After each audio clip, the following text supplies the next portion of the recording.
Welcome, everyone. Welcome to the show. Greetings and salutations to all from across the globe. Did you guys know that we have people from across the globe that listen to us? What are they thinking? Factual. Yeah, for real. There's that's cool. Yeah, like the Netherlands, like United Kingdom, like everywhere. It's kind of cool. Oh, wow. Yeah. Hashtag internets. Bonjour. Yeah, bonjour. Bonsoir. Uncultured. Yeah. Hey, are you from Austria? Why don't you put another shrimp on the Barbie? You know what I mean? Just kidding. Sorry. So sorry. That's a Dumb and Dumber reference. Is that not? Dumb and Dumber. Elijah was like genuinely confused. He's like, I was like, where did that? No, I was like, where did that come from? How did he just come up with that? I mean, that was yeah. But no, that makes. Could you imagine if I would have come up with that? We'd be swimming in money. Good. No, we wouldn't. We'd be swimming in money. Oh my god! Absolutely not. I actually had an epiphany the other day. Me and Emma, we were talking, and I was like, oh my god, what if they took like pancake mix and rolled your corn dog in it? You know what I mean? Like blueberry pancakes wrapped around a corn dog. I'm like, that would be the most epic thing ever. She's like, yeah, that would. That's a thing. Yeah. So I went to the store and took a picture of that, and I was like, I could have been I could have been a GD millionaire. And she texts me back, guy. She texts me back, and she's like, that guy. She's like, do you think that was really your idea? They stole it from me. You're like 10 years too late on that one. Yeah. Sorry, bud. Yeah. Well, either way, no one wants to hear about that. They want to hear us talk about Star Wars, if they're even here at all. Tonight, we're going to be, it was a valiant effort, gentlemen, to try and do a week-to-week podcast where we review The Mandalorian season 1. But you know what? Sometimes life has different plans for you.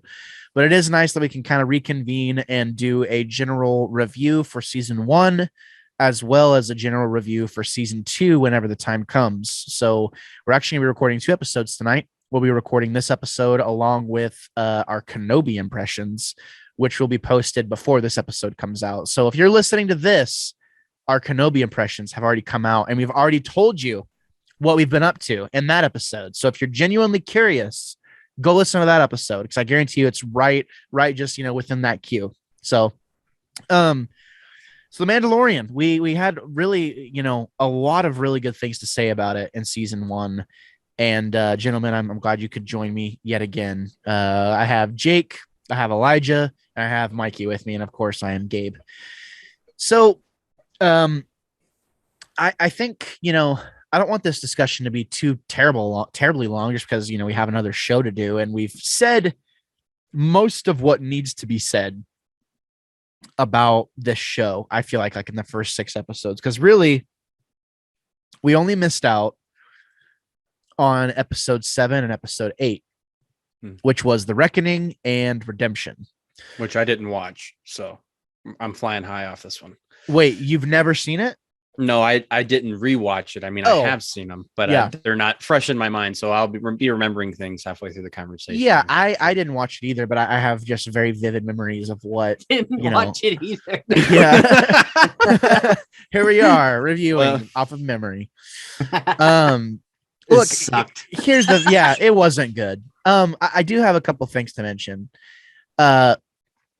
These last 2 episodes are pretty good, in my opinion. It's really a part 1 and part 2. And obviously it provides some real danger for our hero and his party, And did I really close out my Audacity? I am an idiot. Here, I'm gonna clap one more time. I know. I'm just a giant idiot. It's more just to see my levels than anything. So chapter 7, The Reckoning, chapter 8, Redemption.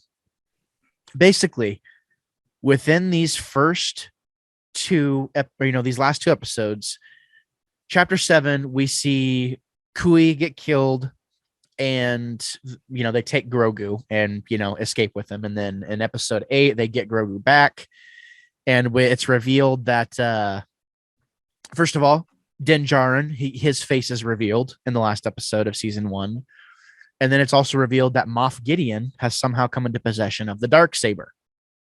So, it's a very Western style shootout, kind of like 1-2 punch those last 2 episodes.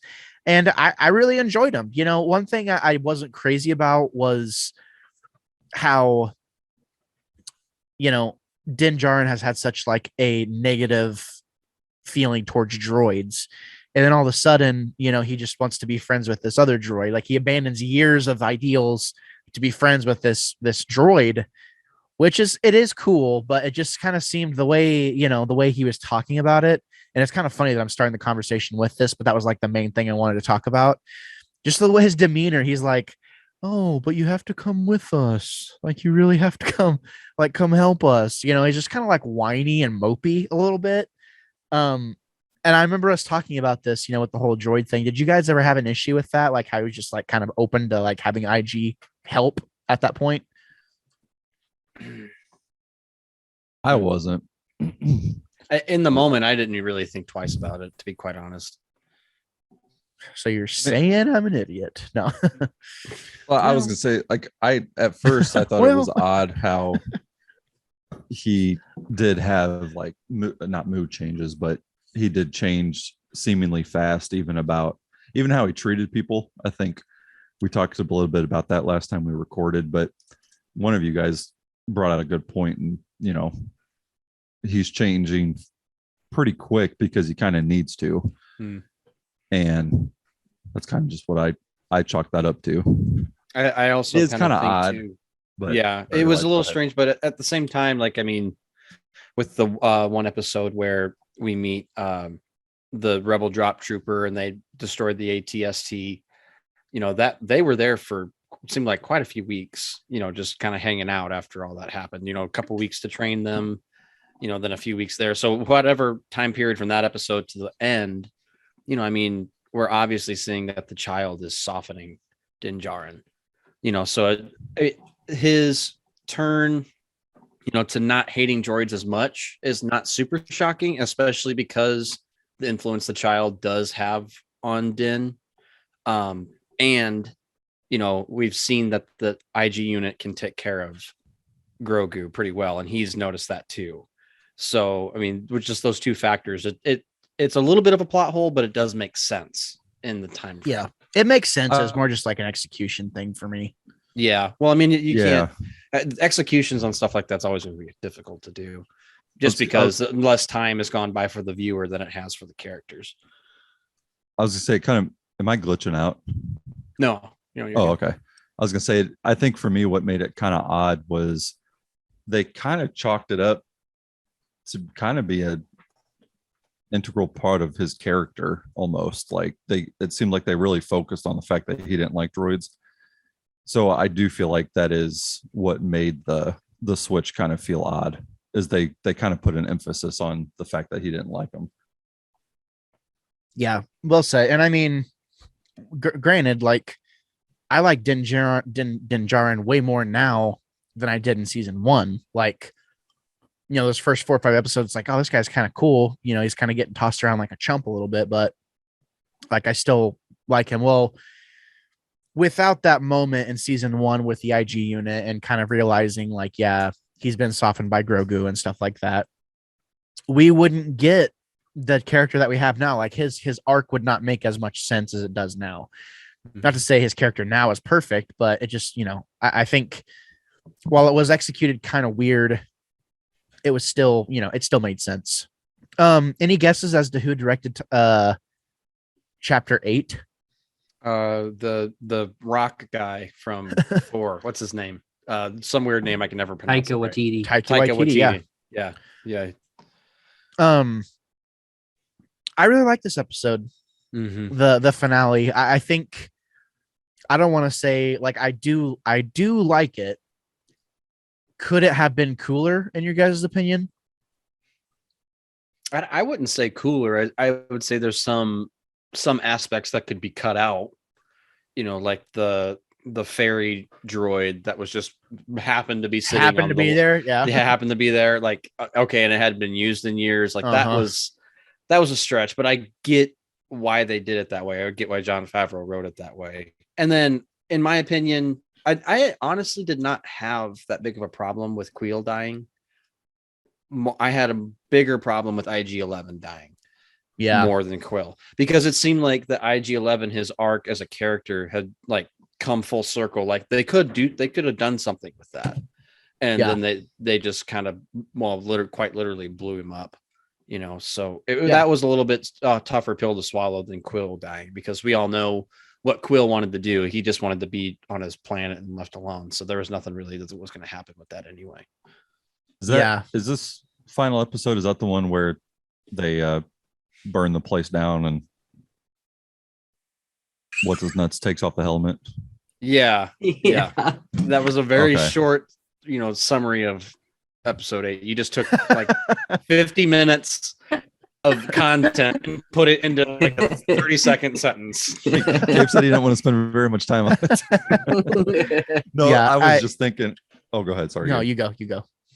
I was just gonna say it's kind of unrelated to that part you guys just talked about, but I think my favorite part that I can think of, I just watched a recap of the season, but that's the episode, I believe, while the fire trooper dude is burning it down, where Grogu makes the force shield to protect him. Yeah, that part was, I think it kind of made me realize that while Mando is a really cool character, for me personally, I'm really excited to see where they go with Grogu. See, I don't remember that scene. I don't remember that scene that you're talking about. Well, that's the same. That's the same scene where Grogu heals him too, right? He doesn't heal him. He heals Carl Weathers. Carl Weathers, yeah. That's right. Yeah, but that's a different scene though. That's episode 7 when that happened. You're right. But I don't remember the scene that Jake's talking about. It's right before. Yeah, it's right before Mando gets like basically almost killed, and they have to leave him behind. Oh yeah, that's right. Okay, I do. I vaguely remember that now. Yeah, like he puts the fire out, right? He blocks it. He blocks it. That's right. He's all and then Tucker's little guy gets tuckered out. Yeah, he's all. Yeah. He reminds me of my little brother. My brother. Yeah, dude, exactly. Right? That's what I was gonna say. He reminds me a little, like he looks a lot like my little brother. Actually, it's kind of wild, like his mannerisms, but green skin, everything. Weird, sickly kid. Yeah, basically, like a little too tall. No, like Make-A-Wish kid. Too tall. Could have used a few pounds. Oh my god! I missed it. I was making my own joke. Oh, wow! We are canceled, gentlemen. We are canceled. Like a Make-A-Wish kid, eh? This is brother, dude. Holy crap! It is funny because that's so accurate. Poor He's kid. gonna listen to this someday and be all, what the heck? Poor kid. He's like, wow, you really said that about me, huh? I'm like, I mean, have you seen you? This is going off the rails. Someone's Kenobi. Someone's driving this in their car, like, and they're like, "Mother of God!" Like, what am I listening to? What kind of crap is this? Like, what kind of satanic propaganda is this? 1 star. Thanks for the review. they're like pull over. They're all like furiously like pressing on their phone to give us 1 star. Inappropriate in all capital letters. Like, great podcast. Wouldn't change a thing. 3 out of 5 stars. And I unplugged my headphones like an idiot. All right, vamp. No, but that just made me really excited to see the development of Grogu, because I kind of forgot he did all that stuff. Like I forgot that he could heal, and just to see how powerful he already is. It made me more excited, which is, I don't know, maybe that's kind of the focus anyway, but it made me more excited about Grogu than the future of Mando. Yeah. I still stick by, I think Mando's going to die. Well, at some point, I think we got a lot of Mandalorian to see before, he's done playing that character. I mean, this is the character that's made his career. I mean, unless they write him out, he's not leaving for a while. Yeah. I don't know if they're gonna kill him, man. I feel like he's gonna go like the way of like the clone troopers and just be like just existing, but like doing nothing. I think that could be. You think he's gonna put the helmet down at some point? I think he might, and then there's gonna be like an old man Mando at some point later on down the road when they pick like Baby Yoda up or Grogu, and it's just like one last ride. I could totally see him doing something like that. Is that less satisfying though than him actually just getting murked in the best way possible? I think that'd be way more. Everybody wants to see their hero go out in a blaze of glory rather than but at the same time, either way, he's gonna die. But I don't know. What Disney will probably do is they'll make Grogu bad and make him kill Mando, just like they did with Han Solo. You know, he just like he doesn't have strength to do it. And Kylo Ren will come back and kill him. Yeah. Oh right. More. More. It'll More. Oh God, good times. Will we be seeing Grogu and Ahsoka? Do you guys think, or is this going to be, pre Grogu? Like not pre Grogu, but pre Grogu on camera. I feel like we might see him, but I think if we do, it'll only be a couple of times. I mean, everyone's seen the casting for the Ahsoka show, right? So we have a Sabine Wren actress casted for her character, and then also a Hera character as well. Was Ahsoka on, like, where was she in conjunction with what's it called? The temple. The place where Order 66 happened, where they killed all the youngins. She was not part of the Jedi anymore. Yeah, she's gone. But was she anywhere near there? No, she's in space. She was on she was on a Star Destroyer with right, because that's the end of Clone Wars. Right. So my prediction on that whole show is, I mean, we already have the two characters that we wanted to see. There's one more character that we want to see in the Ahsoka show, but the two that I wanted to see was Hera and Sabine for sure. The whole premise with those two characters getting casted, they're going to look for Ezra Bridger. I was gonna say, yeah. They're going to look. So this is right after Jedi, right after Death Star 2 blows up. Now they're taking off and they're going to that unexplored universe or unexplored part of the galaxy to find Ezra. And then I don't think we'll find Ezra though. I think we'll run into Admiral Thrawn before we see Ezra. Now that's a character who I think is actually dead. Thrawn? I think Ezra's going to be dead. I don't really. I think it's going to be because, like, think about it. There's a lot of time shiftiness towards the end of that series. Spoilers. Yeah. I think it's going to be like, oh, there was a time loop somewhere and he lived out his life and he's dead. Like, I don't know. I could totally see that happening. I could see more. What's more believable to me is that they find him, Ezra's this bitter old man because he's lived by himself for years, hiding from Thrawn. Yeah. And then, Sabine finds him and super disappointed, trying to work with him, and then he redeems himself by actually dying at the end of the series. Maybe that's the way that makes the most sense to me. I don't know how they're gonna do Ahsoka, honestly. I'm super excited for it. Yeah, though. I am too. Let's save that for the Kenobi discussion, though. All right. Okay. Right. Yeah, because we got to keep it on topic. Freaking idiot. But technically, we've already had that discussion because shut up. Shut up. Yeah. Woo! Time travel. Woo! It does exist. We are coming to you from the future. Past, technically. Yeah, exactly. Past. I just remember watching, this last episode, and whenever Moff Gideon gets out of his TIE fighter. Yeah, he's in a TIE fighter, and like he's just like menacingly like standing there and just like whips out the darksaber. It's all. I just remember being like, "Whoa!" And at that time I had not watched the Clone Wars. Yeah, I just knew, I just knew what the darksaber. I knew that there were, I thought there were multiple darksabers at that time. First of all, because I remember talking to Ethan on a podcast and being like, "Yeah," and it was a darksaber, and he goes, "No, it was the darksaber. There's only one." I was like, "Oh, okay." So that was before Clone Wars. That was before Rebels that we had watched. And it was, I just remember kind of having my mind blown. Yeah, like, there's a freaking lightsaber in this show, Julian. Yeah, it was Sam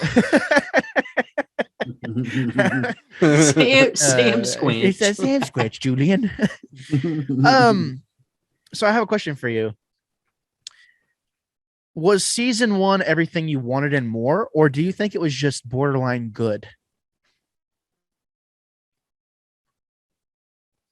I was happy with it. I think it's better. Yeah, sorry, go ahead. No, go ahead. I mean, I think it's better than good. It's not perfect, Yeah. but it's excellent. How about that? Most Yeah. excellent. I didn't have like going back and watching it again. Yeah, obviously it wasn't the same excitement, but I still thought I actually agree exactly with what Mikey said. I still thought it was excellent. There's obviously little issues here and there, but for me personally, I thought it was great. So let me pose a question real quick. Is this the best Star Wars that we've had yet, or is this the best Disney Star Wars that we've had yet? Like including everything? Including everything. Is this No. good Disney, or is this the best Star Wars? Go ahead. I don't think it's the best Star Wars because I think it's the best live action Star Wars that we've got so far. But From Disney or all over? I don't know. I think it's borderline and all over. It's the best we've gotten. But from Disney,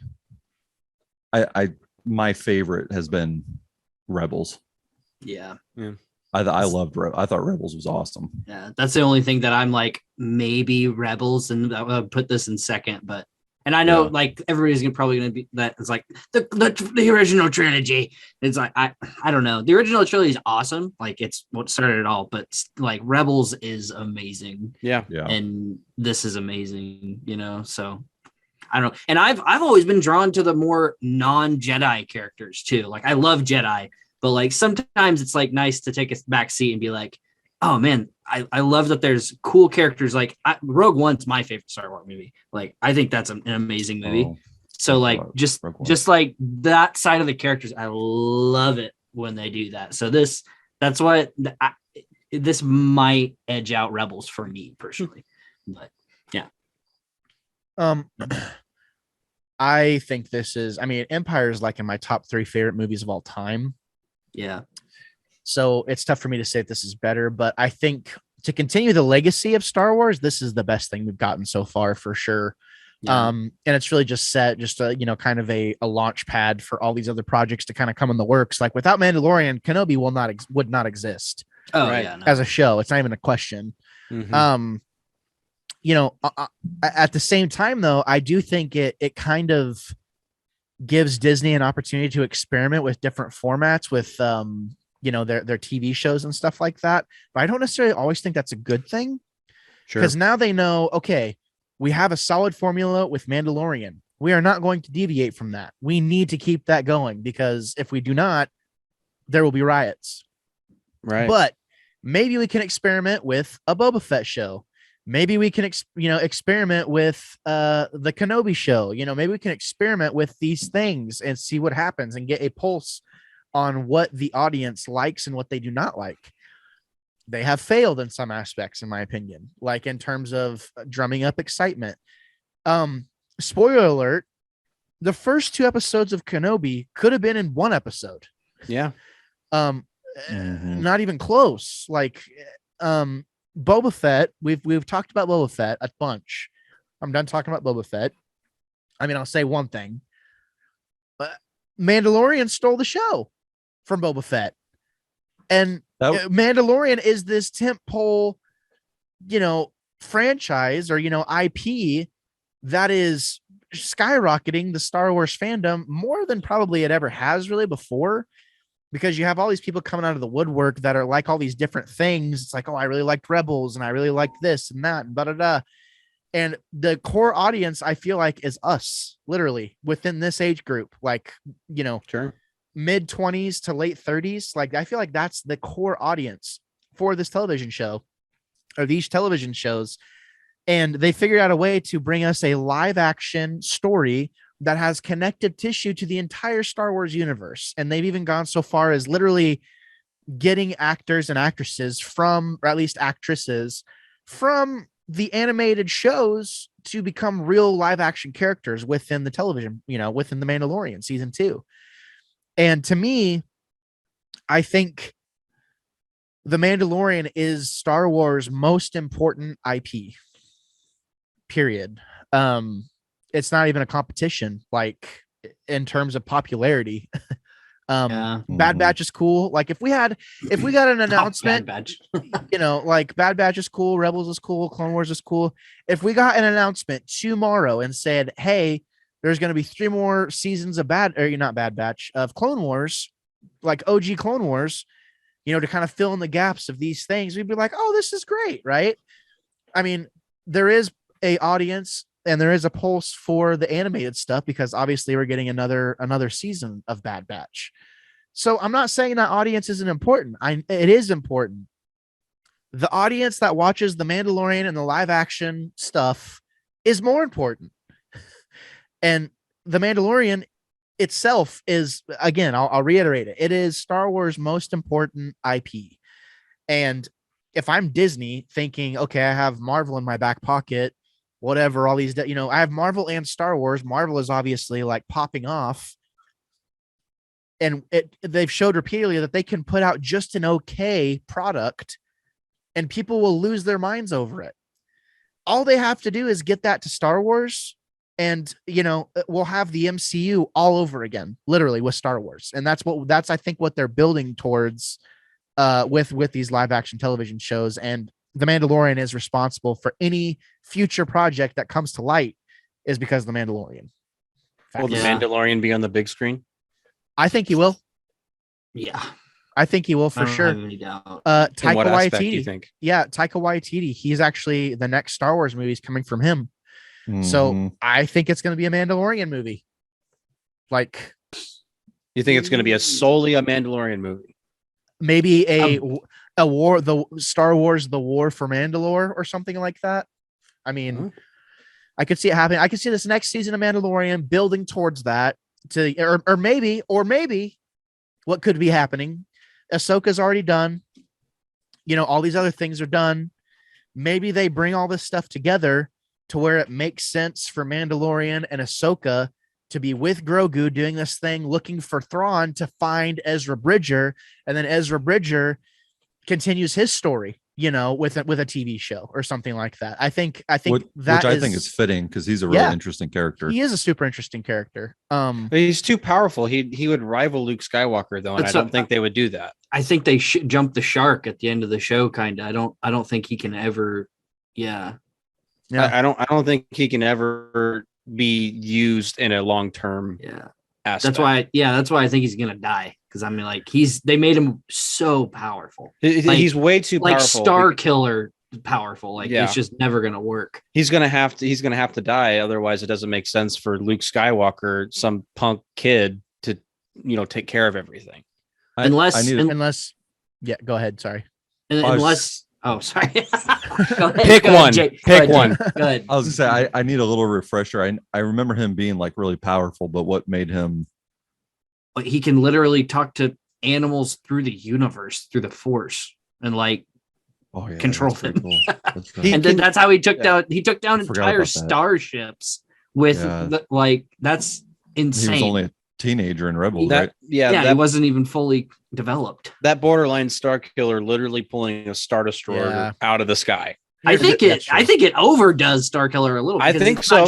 It's a fleet, isn't it, that he takes out? Basically? Yeah, he's so emotional. He's able to control his emotions without tapping in the dark side. I'm sure he does. Yeah, but it's enough to where he can control it.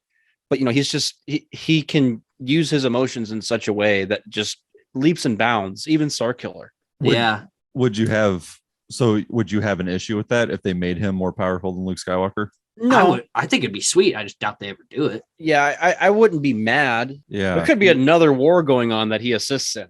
That would be so, and then that's the new storyline. Then that's the new story. That's the branch. Yeah, I was going to say because I dipped out for a second, but sorry, go ahead. I was going to say because at what point are they going to start moving on? Yeah, exactly. They got to do it. They got to move past the Empire. They got to move past the Rebellion. The Republic has got to get moved past. They're going to do something different. And that's where I see them going with the Acolyte and all the High Republic stuff. Sorry, Gabe, go ahead. Well, I was just going to say, the only people who care about Luke Skywalker are us. Kids do not care about Luke Skywalker. I do not care about Luke Skywalker. Kids You don't do think not. kids do care not, about Luke Skywalker? No, I know Why? for a fact they don't, because they're not seeing him regularly. Like they're not rewatching Return of the Jedi on repeat over and over again, thinking like that is so cool. They will never experience. They will that, never yeah. feel the same thing that we feel. So you got to have this. You always need a tentpole. I feel like with Star Wars, and right now it's the Mandalorian. I think in the future, if there's a new Jedi that is kind of like what your guys talking about, like a new all-powerful Jedi that surpasses Luke Skywalker's mythos, his legend, continues on to be something that's really cool, but it's not like he's Goku or something like that, where he can do no wrong, or Superman even, where he can do no wrong, and it's like, no, he's the best. It's like, no, dude, Star Wars needs to move on. Like it needs to continue. It needs to modernize and stop living in the past. Not to quote Kylo Ren. I'm not saying, kill the past. We should kill the past. That is the precedent that they have set from the beginning. Once they acquired Disney, or once Disney acquired Star Wars, that is the precedent that they have tried to set and to plant the seed of, okay, we're going to continue doing this thing.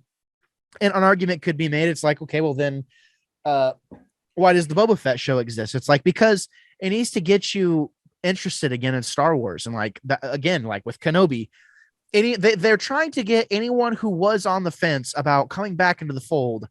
They want to give everyone something. You want animated only? Here you go. You want new live action? Here's the Mandalorian. You want to see Obi-Wan again? Here he is. You want to see Boba Fett? Here's Boba Fett. Like there's something for everybody, and they are trying to push this along to where it's not just about Luke Skywalker, the Skywalkers anymore. And I'm here for it. I'm down. Like I'm so here for it. And go ahead.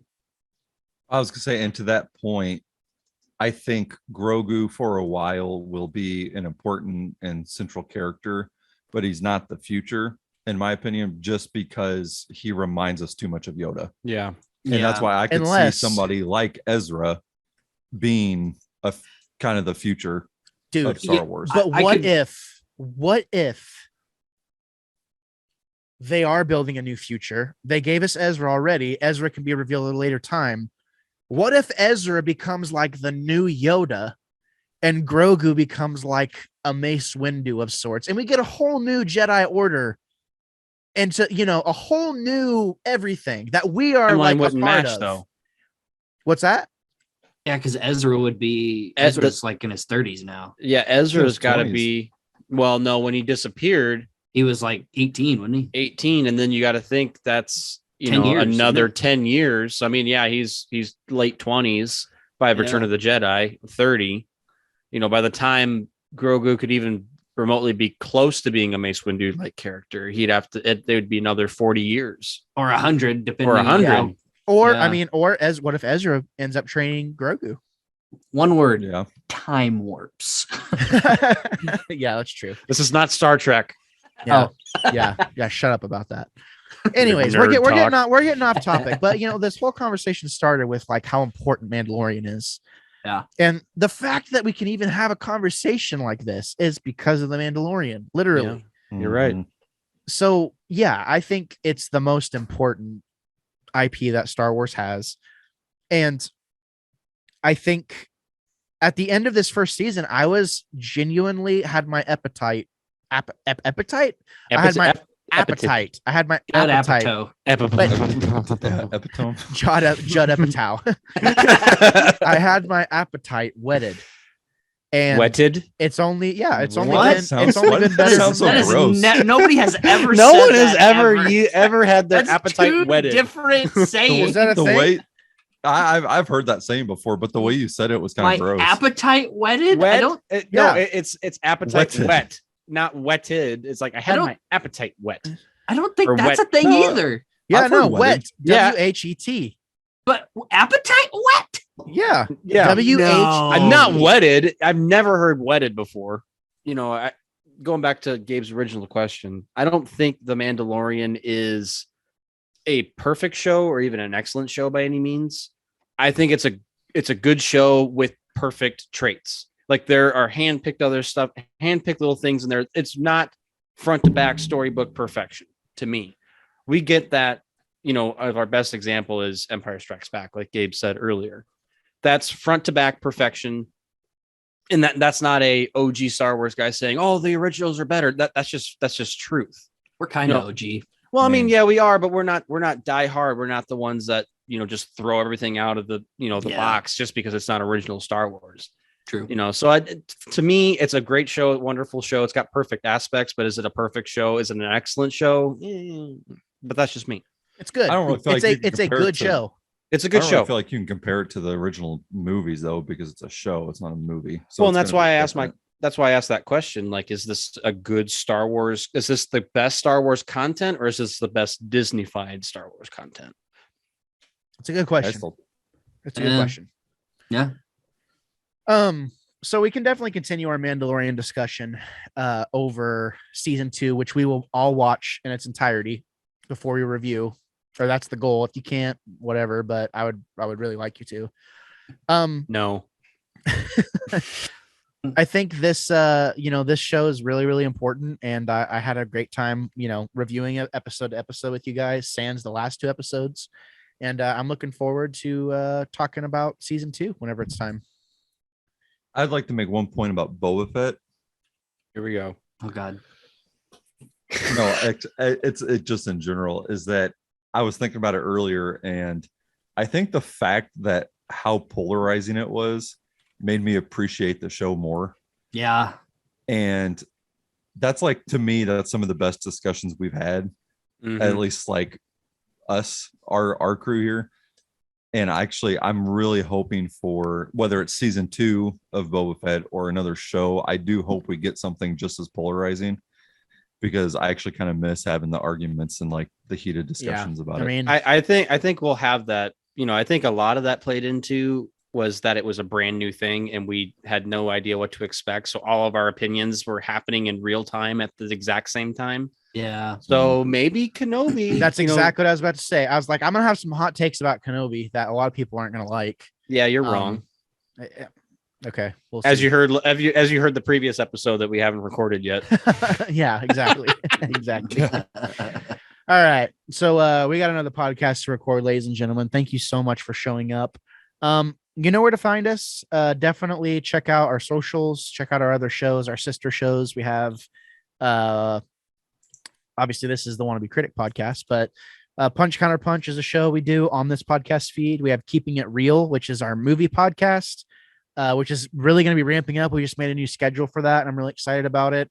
And then me and Mikey actually just recorded an episode for our other sister podcast, Game Club, about Destiny 2. More content being put up on there, and it feels good to be back. We were on a bit of a break, and I'm just itching to record. So thank you so much for tuning in. We hope you enjoyed The Mandalorian as much as we did. The Mandalorian's better. Then what? Then what? Then Boba Fett. I'm just saying, for sure. You want to start fighting? Because we'll start fighting. No. There's no contest. Say goodbye. Bye, folks. So long. Toodles. Hey.